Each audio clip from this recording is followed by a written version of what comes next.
தமிழ் கடவுள் என்று சொன்னால் நம்மை பொறுத்தவரைக்கும் முத்தமிழர் கலைஞரை தவிர அரசு குற்றம் செய்து கொண்டிருக்கிறாரு. தமிழக அரசு பாவம் செய்து கொண்டிருக்கிறாரு. மக்களை பாவம் செய்ய தூண்டுகிறது என்று ஒரு ஜட்ஜி அவர் தீர்ப்பு கூறியிருக்கிறார். இதுதான் உண்மை.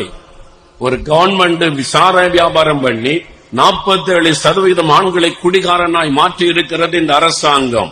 இது ஒரு பயங்கரமான பாவம், மக்களுக்கு செய்கிற துரோகம். அதனால குடும்பங்கள் பாழாகிறது. கடந்த 4 வருஷத்துல தமிழ்நாட்டில விதவைகள் அதிகமாக இருக்கிறார்கள். ஒரு கணக்கெடுப்பு, விதவைகள் அதிகமாக இருக்கிறாங்க. ஏன் என்று கேட்டால் குடித்து குடித்து குடித்து ஆண்கள் செத்து கொண்டிருக்கிறாங்க. அதனால பெண்கள் விதவைகள் ஆகிறாங்க, பிள்ளைகள் தகப்பனற்றவர்கள் ஆகிறாங்க.